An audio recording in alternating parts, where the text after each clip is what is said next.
Stand up. This is a private HOA park. You're being detained for trespassing. Show me your ID, now. Officer, we live 3 blocks from here. I'm Dr. Marcus Ross. We're not committing a crime. I didn't ask for a story. I asked for ID. Hands where I... Officer Brock Danner had been with the Scottsdale Police Department for 5 years when he made a decision that would not only obliterate his career, but would also cost the taxpayers of Arizona $6.4 million. He was 32 years old, a man who prided himself on what he called proactive policing, a term that his supervisors used in performance reviews to describe his aggressive instincts, but which the community would soon come to know as racial profiling. It was a Tuesday afternoon, bright and unseasonably warm, the kind of day that draws people out of their air-conditioned homes to enjoy the desert sun.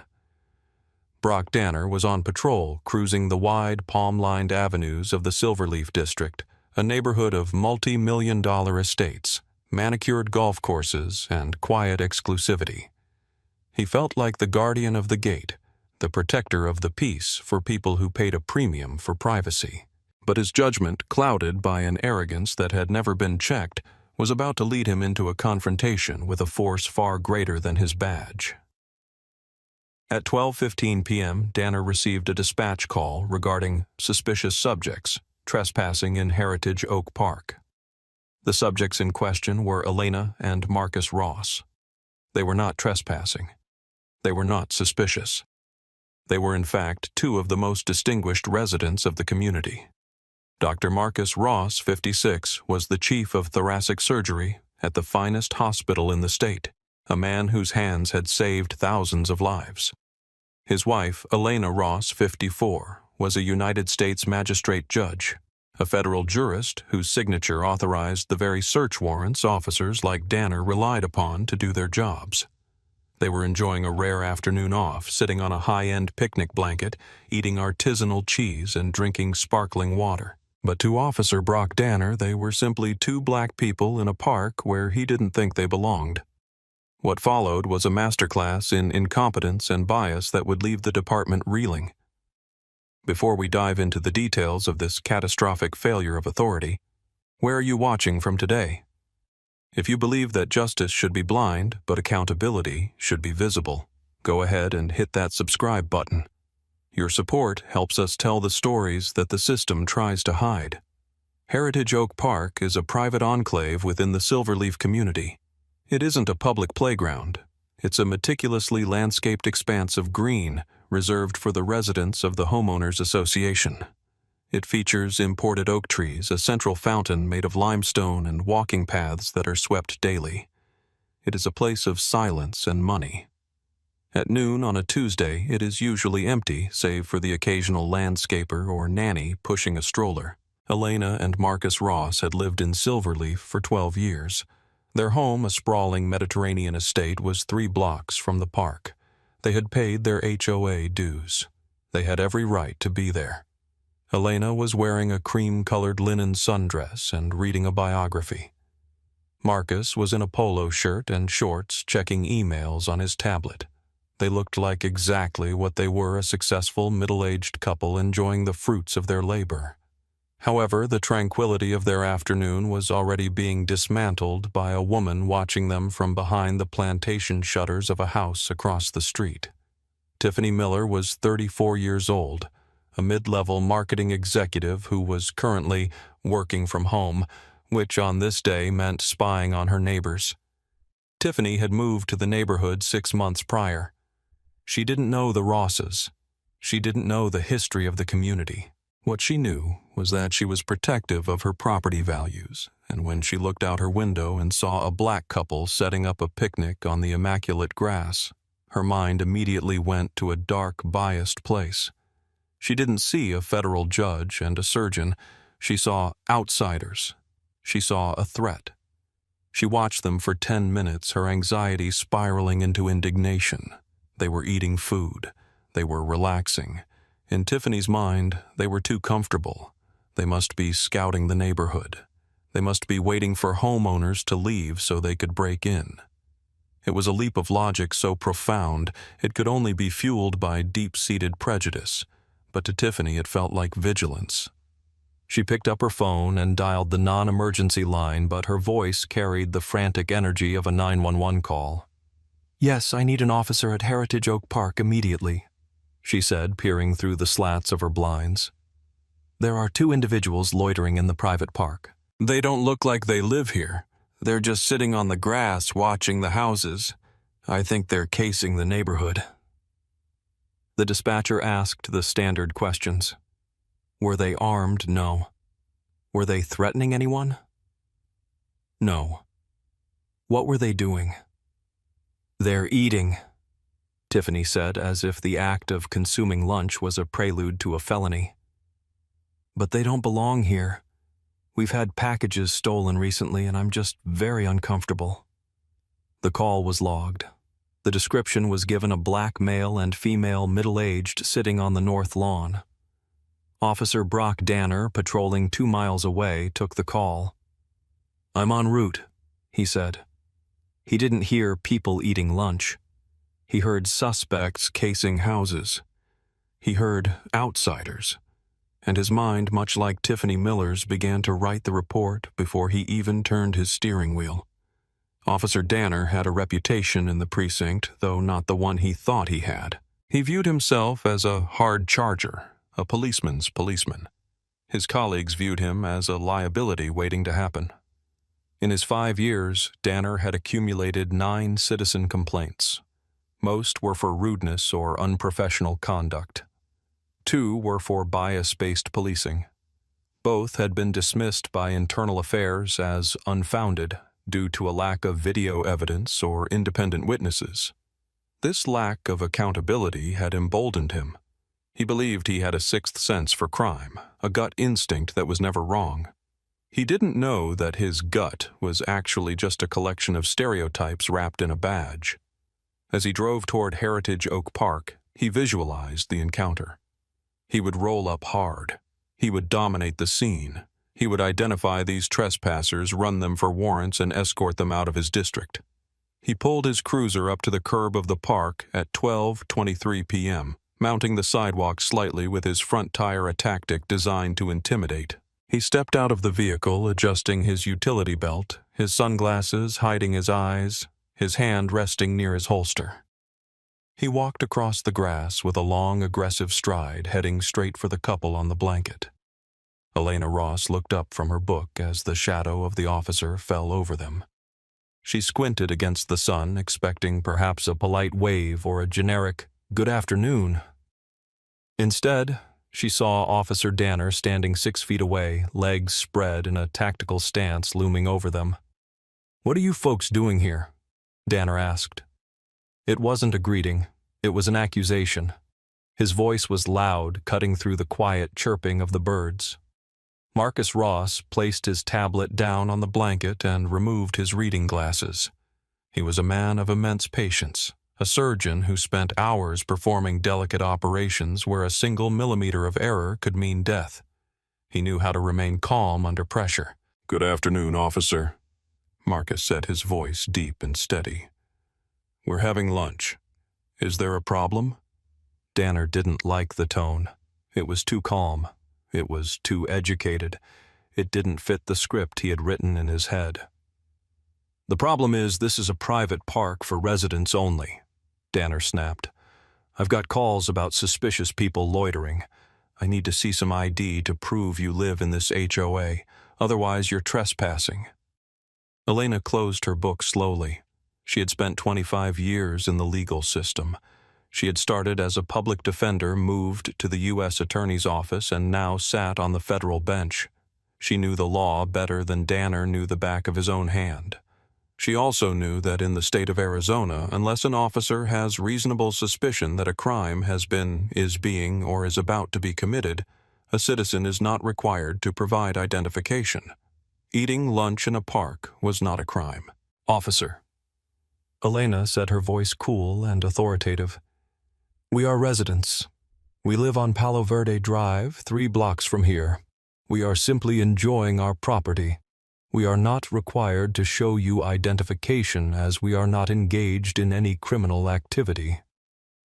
Danner's jaw tightened. This was the trigger.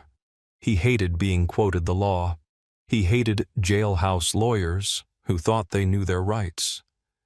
"I don't care where you say you live," Danner said, stepping closer, invading their personal space. "I have a complaint of trespassing. That gives me reasonable suspicion to identify you. Now let's see the ID or we're going to have a different conversation." Marcus reached out and touched Elena's arm gently, a signal to let him handle it. He didn't want this to escalate. He knew the dangers young, aggressive officers pose to black men regardless of their tax bracket. "Officer, my name is Dr. Marcus Ross. This is my wife, Elena. We have lived here for 12 years. If you check your computer, you will see a registered alarm permit for the Ross residence on Palo Verde Drive. We are not trespassers. We are your neighbors." It was a reasonable offer. A competent officer would have walked back to his car, checked the name, verified the address, and apologized. But Danner wasn't listening to verify. He was listening to detect deceit. He didn't believe a black man in shorts was a doctor living in a $3 million home. He thought it was a cover story. "I'm not playing games with you," Danner said, his voice rising. "Stand up, both of you. Put your hands where I can see them." The dynamic in the park shifted instantly. It went from a conversation to a detention. Elena stood up, her movements graceful but rigid with anger. Marcus stood beside her, his hands raised slightly to show they were empty. "This is a mistake, officer," Elena said, her eyes locking onto Danner's sunglasses. "A very expensive mistake. I am advising you right now that you do not have probable cause for this detention. You are violating our Fourth Amendment rights against unreasonable seizure. I am asking you to call your supervisor immediately." Danner laughed. It was a short, sharp bark of a laugh. "You want a supervisor? You can talk to one at the station. You're detained for trespassing and failure to identify." He reached for his handcuffs. Elena's heart hammered against her ribs, not from fear, but from a profound burning fury. "Officer," she said, dropping the bomb she had hoped she wouldn't have to use. "I am a United States magistrate judge. My credentials are in my tote bag. If you touch me, if you put those handcuffs on me without cause, you are arresting a federal judicial officer. Do you understand what that means?" Danner paused for a fraction of a second. A smarter man would have paused longer. A smarter man would have asked to see the credentials. But Danner was deep in the tunnel vision of his own bias. He looked at Elena, a black woman in a sundress, and he simply could not reconcile her appearance with the authority she claimed. "Yeah, and I'm the police commissioner," Danner sneered. "I've heard it all before. Fake badges, fake titles. You people always have a story." The phrase, "you people," hung in the air, heavy and toxic. Elena went silent. There was nothing left to say. She knew that any further words would be twisted into resisting. She shifted her focus to witnessing. She memorized his nameplate, B. Danner. She memorized the time. She memorized the sneer on his face. "Turn around," Danner commanded. He grabbed Marcus's wrist first. He twisted the doctor's arm behind his back with unnecessary force, leveraging the shoulder joint. Marcus winced but remained silent, staring straight ahead. "Marcus Ross, you're under arrest," Danner announced. He ratcheted the cuffs too tight. Then he turned to Elena. He grabbed her arm, his fingers digging into her bicep. He spun her around. "You too, Judge," he mocked. He cuffed her hands behind her back. The metal bit into her wrists. The click of the handcuffs echoed in the quiet park. By now, a few other neighbors had come out. A man walking a golden retriever stopped on the sidewalk, phone raised, recording. A gardener paused his leaf blower to watch. They saw two impeccably dressed middle-aged neighbors being treated like violent felons by a young officer who looked like he was hunting sport. "You are making a grave error," Marcus said quietly as Danner shoved him toward the patrol car. "I am the chief of surgery at St. Joseph's. I have patients waiting." Danner ignored him. He opened the back door of the cruiser and pushed Marcus inside. He then grabbed Elena by the elbow and marched her to the other side. As he pushed her head down to get her into the vehicle, Elena looked him dead in the eye. "Officer Danner," she said, her voice calm and terrifyingly final. "My badge number is USMJ 402. Remember that when you are explaining this to the FBI." Danner slammed the door in her face. He walked around to the driver's seat, adrenaline pumping, feeling the rush of a good bust. He sat down, radioed dispatch. 1 adult male, 1 adult female in custody, trespassing, uncooperative, en route to District 4. He put the car in drive and pulled away, leaving the picnic blanket, the expensive cheese, and the open book lying on the grass as evidence of the crime that never happened. The drive to the District 4 station took 20 minutes. It was a silent ride. In the back seat, Elena and Marcus leaned against each other as best they could in the cramped plastic cage. They didn't speak. They didn't have to. They had been married for 30 years. They communicated in looks and breaths. Elena was already drafting the federal complaint in her mind. She was organizing the sequence of events, the lack of probable cause, the excessive force, the failure to investigate. She wasn't just a victim anymore. She was a judge, building a case. Danner in the front seat hummed along to the radio, oblivious to the fact that the 2 people in his back seat had the power to dismantle his entire existence. When they arrived at the precinct, Danner pulled into the Sally Port. He hauled them out of the car, parading them through the back entrance toward the booking desk. The station was busy. Officers were typing reports, phones were ringing. Danner walked his collars up to the high desk where the watch commander sat. Sergeant Thomas Miller, no relation to the caller, was 58 years old, a veteran of the force with 30 years on the job. He was tired, cynical, but fair. He looked up over his reading glasses as Danner approached. "What do you got, Danner?" Miller asked, rubbing his temples. "Trespassing Sarge," Danner said, puffing his chest out. "Found him in Heritage Oak. Refused ID. Claimed they lived there but couldn't prove it. Gave me a hard time." Miller looked at the suspects. He saw a man in a polo shirt who looked like he belonged on a golf course and a woman in a linen dress who looked familiar. Miller squinted. He leaned forward. He looked at Elena Ross. He looked at her face, her poise, the way she held her head high despite the handcuffs. Then he looked at the computer screen on his desk where a daily bulletin from the federal court was open. He looked back at Elena. His blood ran cold. He stood up slowly, his chair scraping loudly against the floor. "Ma'am," Miller said, his voice trembling slightly. "Ma'am, are you Judge Ross?" Elena nodded once. "I am Magistrate Judge Elena Ross, United States District Court, and this is my husband, Dr. Marcus Ross." The silence that fell over the booking area was instant and absolute. It was the kind of silence that happens when a bomb has been dropped but hasn't exploded yet. Miller came around the desk so fast he nearly tripped. "Danner, give me the keys," he barked. Danner looked confused. "Sarge, they're suspects. She's claiming—" "Give me the damn keys," Miller roared, snatching the handcuff key from Danner's hand. He unlocked Elena's cuffs with shaking hands. "Judge, I am so sorry. I don't know what I apologize, Your Honor." He unlocked Marcus next. "Doctor, my apologies." Danner stood there, his mouth slightly open, the realization creeping in like a slow poison. "Sarge, she didn't have ID. She said—" Miller spun on him, his face purple with rage. "Shut up, Danner. You arrested a federal magistrate judge.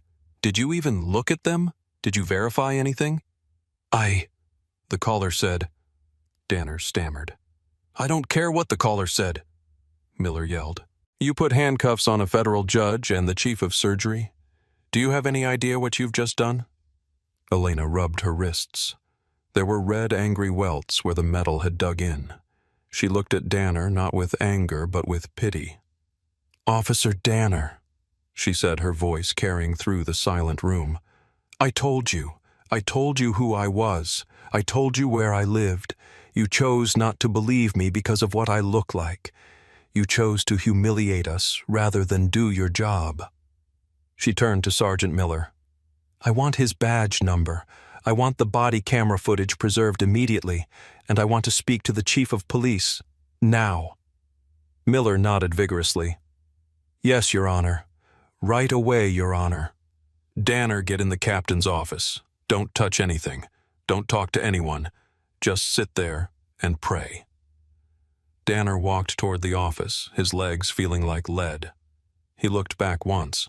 The judge was already on the phone, and the doctor was examining his own wrist with a clinical eye. Danner knew in that moment that his life as a police officer was over. The fallout was swift, brutal, and public. By the time the Rosses were driven home in an unmarked command vehicle driven by a captain, the video from the neighbor had hit the internet. The visual was undeniable, a calm, elegant black couple being manhandled by a white officer in a park. The headline wrote itself, "Racist Officer Arrests Federal Judge for Eating Lunch." The Scottsdale Police Department was besieged. The chief issued a statement within 4 hours, calling the arrest an inexplicable departure from policy. But apologies were not enough. Not for this. Civil rights attorney David Thorne took the case. The lawsuit filed against the city of Scottsdale, the police department, and Brock Danner personally was a masterpiece of legal argumentation. It alleged false arrest, assault, battery, defamation, and violation of civil rights under Section 1983. But the most damaging part of the lawsuit was the discovery phase. Thorne subpoenaed Danner's entire personnel file. They found what everyone suspected: the 9 previous complaints, the pattern of stopping Black and Latino motorists for suspicious activity that resulted in no citations, the supervisors who had flagged him for aggression but sent him to a one-day seminar instead of taking him off the street. The system had protected Danner, nurtured his bias, and unleashed him on the public. It just so happened that he finally bit a victim who had the teeth to bite back. The lawsuit also named Tiffany Miller, the caller. While she couldn't be sued for a civil rights violation in the same way she was sued for defamation and intentional infliction of emotional distress. Her employer, a major pharmaceutical company, saw the news. They heard the recording of her 911 call where she equated eating while Black with casing houses. They fired her 3 days later. Tiffany Miller, who had wanted to protect her property value, ended up losing her job and becoming a pariah in the very neighborhood she tried to gatekeep. The city of Scottsdale didn't even try to fight it. The video was too damning. The victim was too powerful. The optics were a nightmare. They settled the case in mediation. The final figure was $6.4 million. It was one of the largest settlements for a single incident of wrongful arrest in the state's history. But the money was just the financial penalty. The real cost was the structural purge that followed. Brock Danner was fired. But Judge Ross wasn't satisfied with the firing. She pushed the Arizona Peace Officer Standards and Training Board to decertify him. Danner fought it, claiming he made a good faith mistake.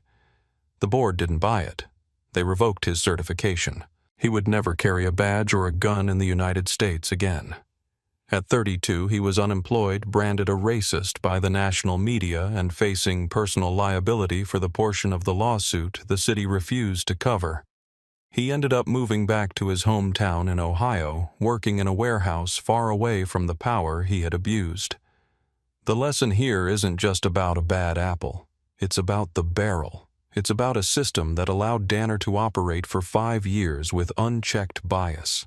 It's about a culture that teaches officers that their authority is absolute, and that citizens, especially Black citizens, are subjects to be controlled rather than neighbors to be served. Elena and Marcus Ross were lucky. They had the status, the knowledge, and the resources to fight back. They had the credentials to prove Danner wrong. But what about the people who don't? What about the young man who isn't a doctor, the woman who isn't a judge, who fights for them when an officer like Danner decides they don't belong. That afternoon in the park was supposed to be a quiet lunch. Instead, it became a $6.4 million expose of the rot at the heart of policing. As the sun sets on Heritage Oak Park today, the Rosses still go there. They still sit on the grass. But now when police cruisers drive by, they slow down. The officers wave respectfully. They know who lives there. But it shouldn't take a federal judgeship to earn that wave. It shouldn't take a lawsuit to earn basic human dignity. We have to ask ourselves how many Brock Danners are still out there patrolling your streets waiting for a call from a Tiffany Miller. And what are we going to do to stop them before the next settlement is paid in blood instead of dollars? Do you think police departments should be required to carry personal liability insurance for officers with a history of bias complaints? Or should the taxpayers continue to foot the bill for racism? Drop your thoughts in the comments below. And if this story made you think, if it made you angry, share it. Because the only way we change the system is by shining a light on it, one story at a time. Thanks for watching and stay safe out there. Stand up. ID. Now. I'm eating lunch. You have no reasonable suspicion. You match the call. Don't play lawyer with me. I am the lawyer, Department of Justice, Civil Rights. Touch me and you're violating federal law. Cool story. Turn around. I am not resisting. This is an unlawful arrest. Record this. Officer Brody Miller had been wearing the badge of the North Charleston Police Department for 6 years when he made the decision that would implode his career, humiliate his superiors, and cost the taxpayers of South Carolina $6.4 million. He was 28 years old, physically imposing, and possessed of that dangerous combination of limited life experience and absolute authority. He walked with a strut that suggested the ground should be grateful for his boots, and he operated under the assumption that his perception of reality was the only one that mattered. On a humid Tuesday afternoon in Oakwood Park, a sprawling green space surrounded by historic homes and weeping willows, Miller received a dispatch call regarding a suspicious individual refusing to leave a public bench. The individual in question was Marcus Thorne, a 54-year-old senior litigation counsel for the Department of Justice's Civil Rights Division. Thorne was not loitering. He was eating a pastrami sandwich and reviewing a digital case file on his tablet, preparing to audit the very police department Miller worked for. What Officer Miller did next, ignoring Thorne's calm demeanor, disregarding the law, and arresting a high-ranking federal official in front of stunned onlookers, would become the definitive case study on how unchecked bias rots law enforcement from the inside out. Before we get into the details of this catastrophe, tell me where you are listening from today. If you believe truth is the best disinfectant for corruption, please hit that subscribe button. We need your support to keep telling these stories. Oakwood Park is the crown jewel of the district, a place where the old money of the city mingles with the new tech wealth. It is a landscape of manicured hedges, iron-wrought benches, and an unspoken code of conduct that values quiet conformity above all else. It was 1:15 p.m. The sun was high and bright, filtering through the Spanish moss hanging from the ancient oaks. The park was dotted with nannies pushing strollers, joggers in expensive activewear, and corporate types taking phone calls on the walking paths. Marcus Thorne had chosen a bench near the duck pond specifically for its tranquility. He had arrived in the city late the previous night, his flight delayed by storms in D.C., and he had spent the morning meeting with community leaders who had described a pattern of harassment by local patrol officers. Thorne needed a moment of silence before his 2:00 p.m. appointment with the chief of police. He was a man of immense dignity, dressed in a bespoke charcoal suit that cost more than Officer Miller's annual gear allowance. He had spent 25 years in the Justice Department dismantling systemic corruption in housing, voting rights, and policing. He was the man the Attorney General called when a department needed to be taken apart and rebuilt from the studs up. But as he sat there wiping a crumb from his silk tie and scrolling through a PDF of arrest statistics, he wasn't a powerful federal attorney. He was simply a black man in a suit sitting in a park where someone decided he didn't belong. That someone was Eleanor Vance. Eleanor was 58 years old, The kind of woman who sat on the board of the Homeowners Association and viewed the public park across the street from her Victorian renovation as an extension of her front porch. She had lived in the neighborhood for 30 years, watching it shift and change, and her anxiety about outsiders had grown with every passing year. She stood at her bay window, peeling back the sheer curtain just enough to peer out. She had been watching Marcus Thorne for 20 minutes. In her mind, the narrative was already written. He wasn't eating lunch. He was loitering. He wasn't reading a legal brief. He was casing the houses for a break-in. He didn't look like the neighbors she knew, the doctors, the architects, the retirees. To Eleanor Thorne's presence was a glitch in the matrix of her curated world. She watched him tap on his tablet and frowned. Why wasn't he at an office? Why was he just sitting there?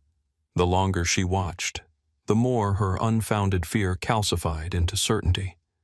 She picked up her phone, bypassing the non-emergency line she should have used, and dialed 911 directly.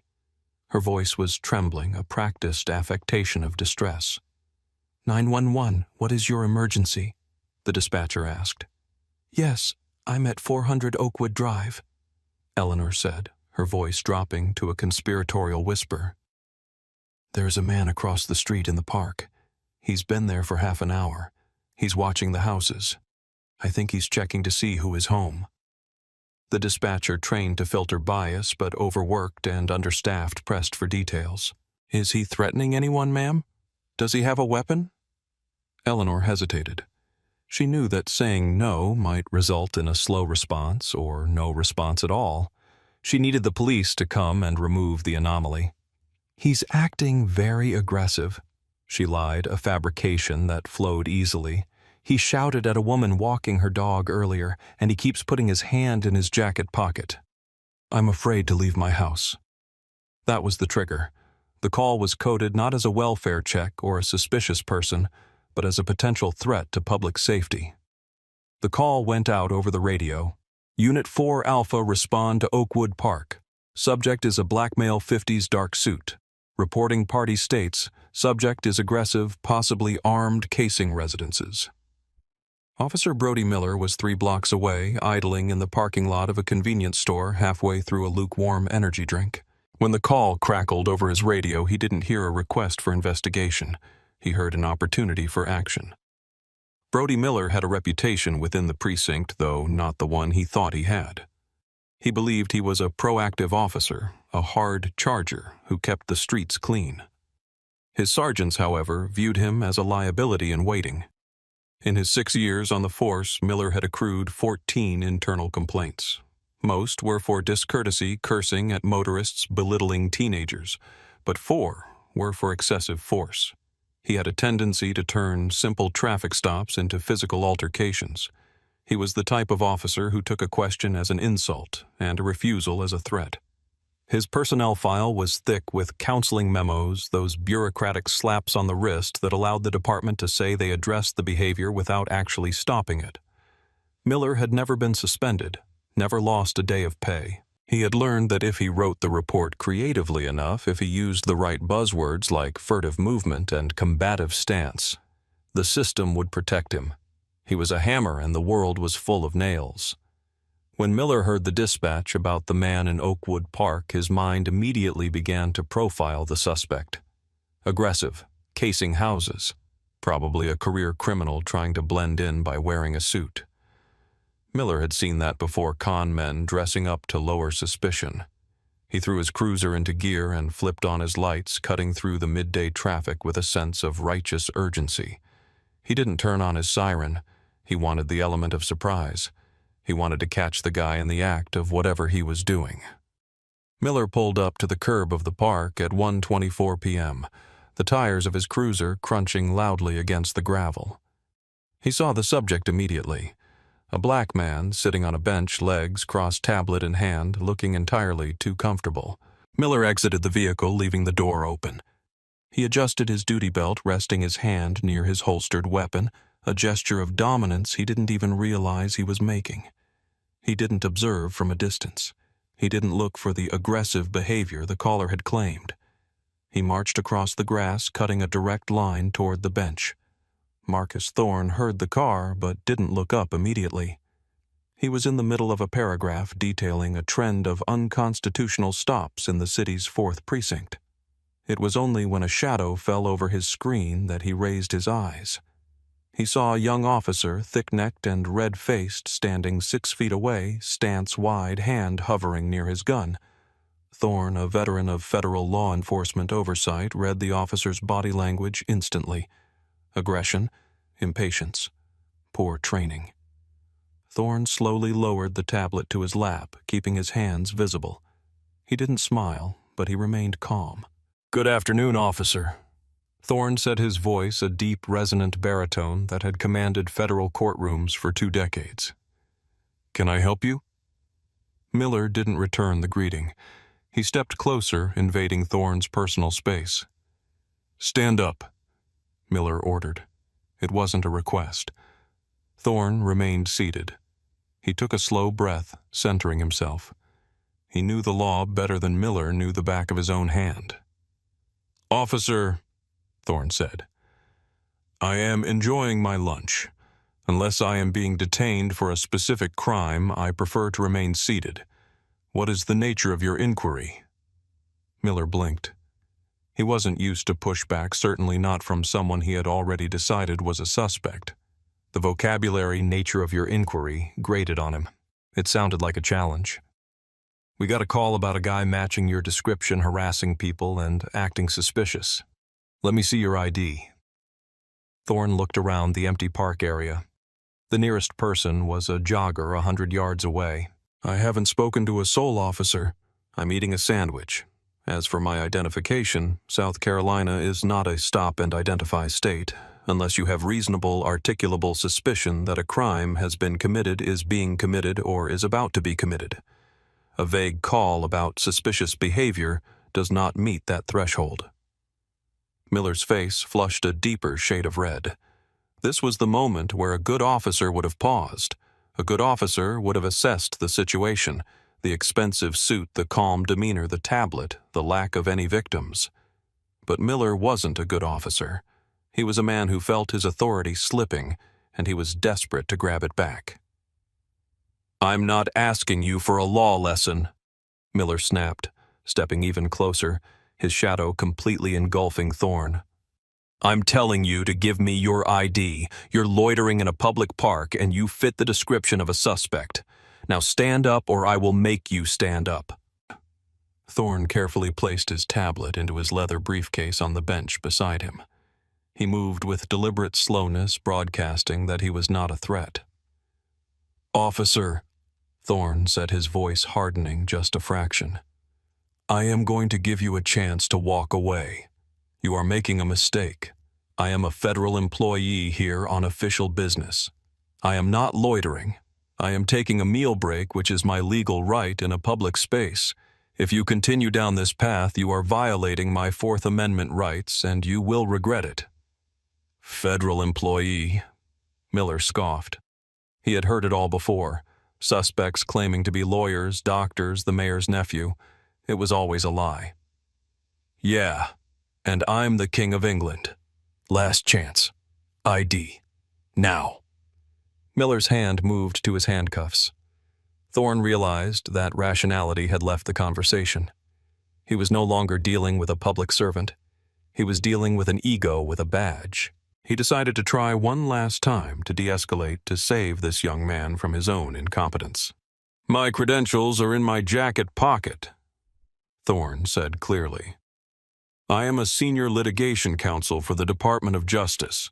I am the federal monitor assigned to the audit of this police department. If you touch me, you are assaulting a federal officer." It was a warning that should have frozen Miller in his tracks. The mention of the DOJ audit, a rumor that had been circulating in the locker rooms for weeks, should have rung a bell. But Miller was too far gone. He heard the words, but his brain filtered them as deception. "Get up!" Miller shouted.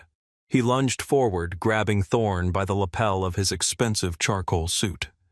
He yanked the older man upward. Thorne didn't fight back physically, but he didn't help either. He went limp, forcing Miller to haul his dead weight. The sandwich fell to the grass.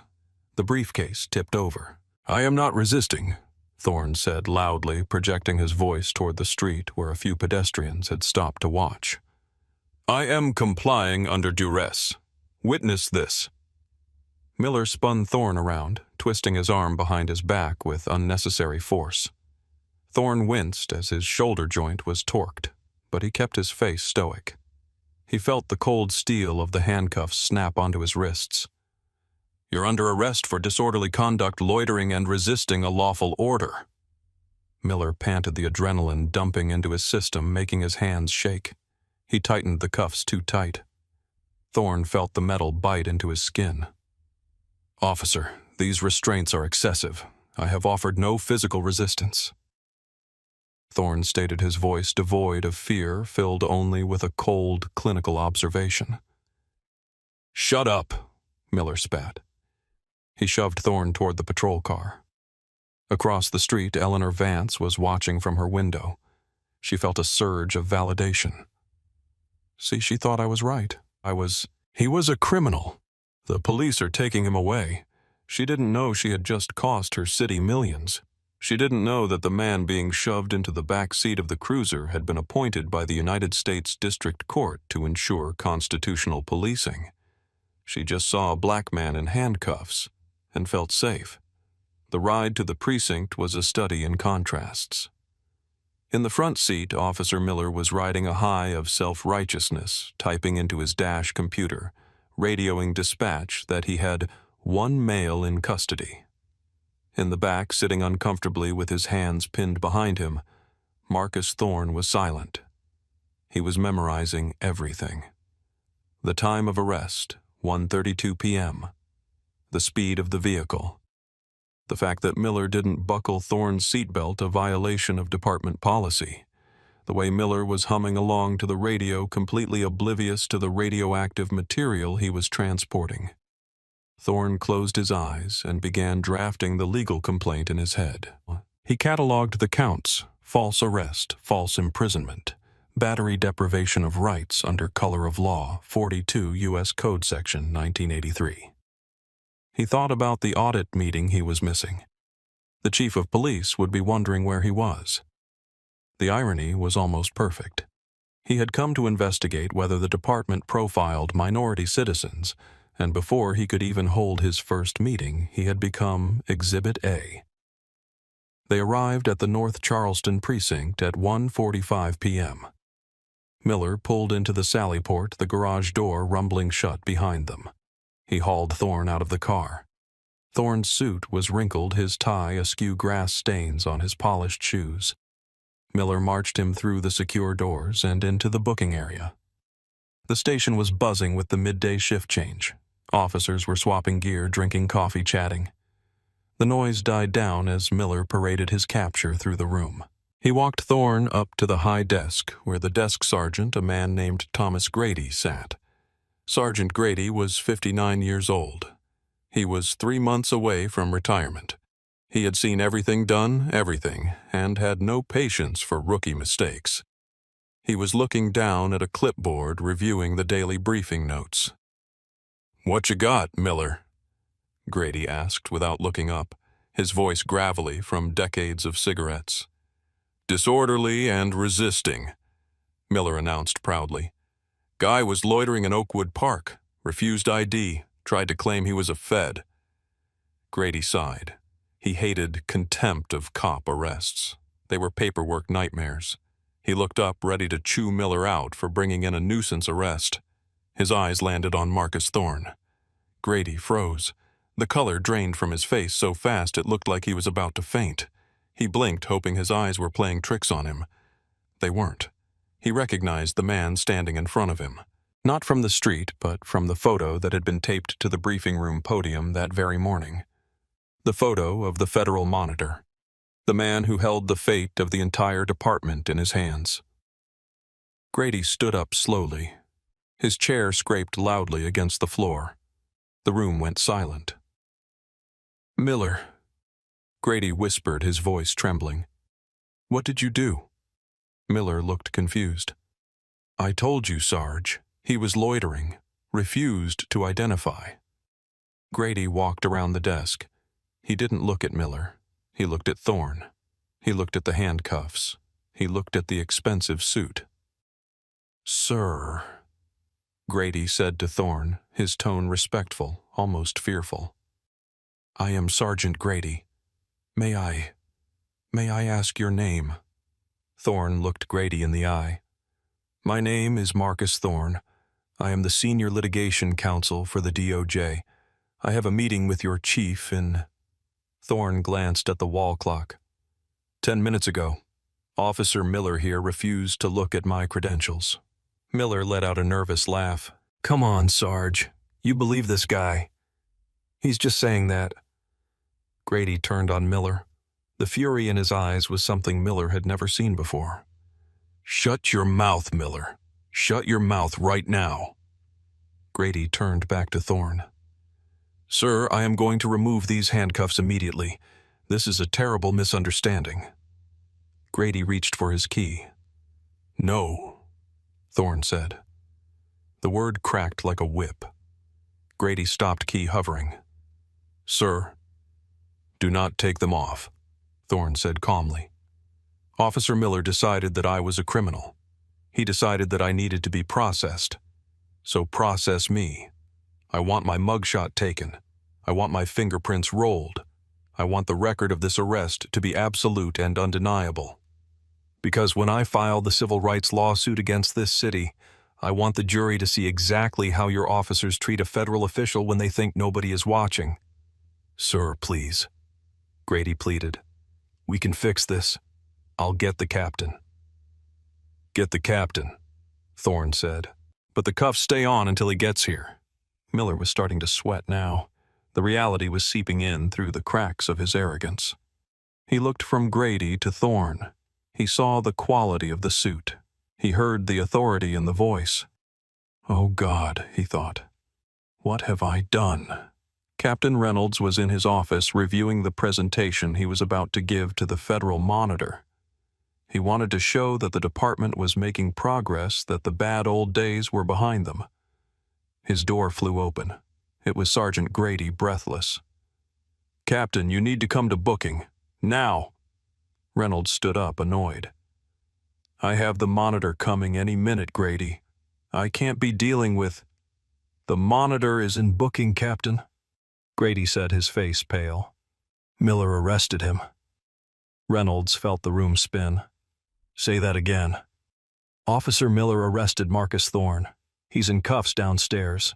He's refusing to let us take them off until you see him." Reynolds didn't run. He sprinted. He burst into the booking area to find a tableau that would haunt his nightmares. His newest problem officer, Brody Miller, looking like he wanted to vomit.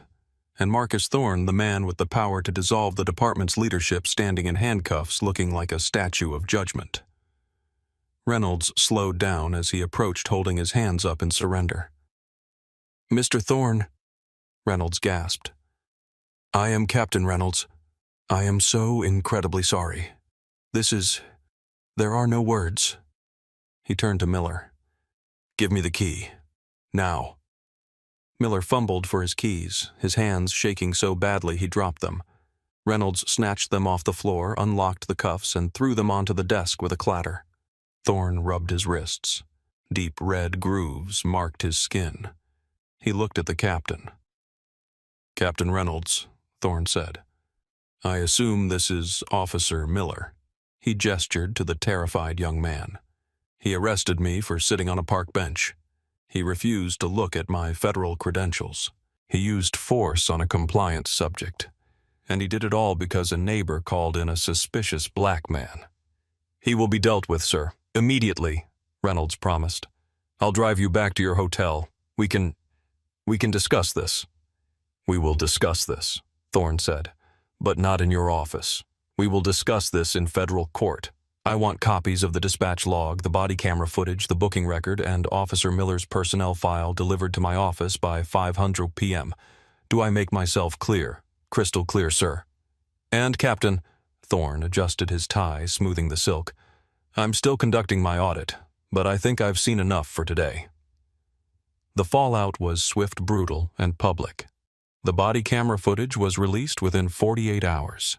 It showed everything: the calm professional eating a sandwich, the aggressive officer escalating for no reason, the clear identification offered and ignored. The video went viral globally. "Federal monitor arrested while monitoring police" was the headline on CNN, BBC, and Al Jazeera. The juxtaposition of Thorne's dignity and Miller's thuggery was impossible to defend. Do you think officers who make false arrests should be personally liable for the damages? Leave your thoughts in the comments below. Officer Brody Miller was fired 4 days later. The internal investigation was the fastest in the department's history. He was decertified by the state of South Carolina, meaning he could never work in law enforcement again. But his firing didn't stop the bleeding. The lawsuit Thorne filed was a masterclass in civil rights litigation. It didn't just target Miller. It targeted the training, the supervision, and the culture that allowed Miller to exist. The city attorneys took one look at the evidence and the reputation of the plaintiff and folded. They settled for $6.4 million. It was one of the largest individual settlements for a wrongful arrest in state history. But the money was the least of the department's problems. Because of the arrest, the Department of Justice removed the voluntary status of the audit and imposed a strict court-enforceable consent decree. The North Charleston Police Department was effectively placed under federal receivership. Every policy was rewritten. Every officer had to undergo 40 hours of new bias training.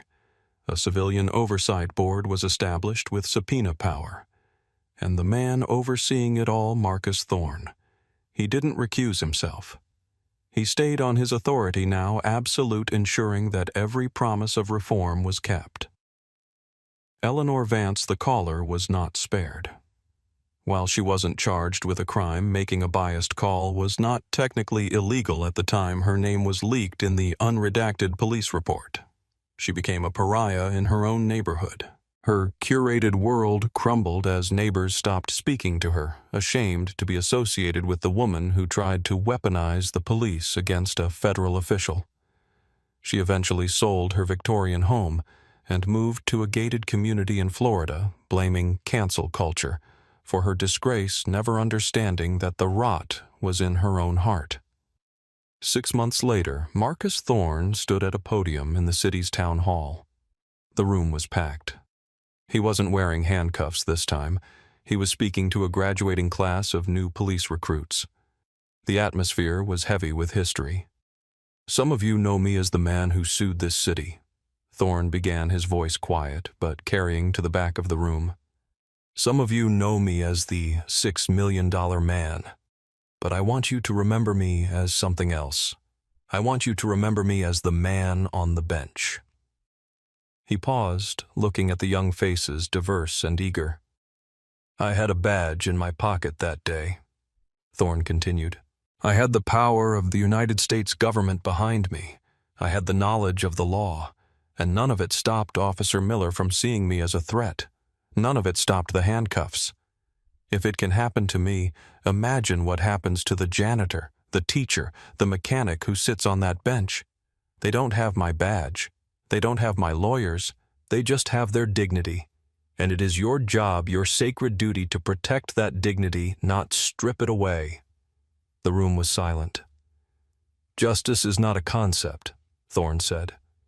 "It is an action. It is what you do when you are tired, when you are angry, when you are scared. Do not be Brody Miller. Be the officer who asks a question before he issues an order. Be the officer who sees a neighbor, not a suspect." The story of Marcus Thorne and Brody Miller is a reminder that authority without wisdom is tyranny. It is a reminder that the systems we trust are only as good as the people who enforce them. Officer Miller saw a black man and assumed the worst. He didn't just lose his job, he cost his community its trust and its treasure. What do you think needs to change to prevent this from happening again? Is it training? Is it hiring? Or is it something deeper in our culture? If this story moved you, if you believe in holding power accountable, please subscribe to the channel. We will keep bringing you these stories because silence is where injustice hides. Thank you for watching and stay safe out there.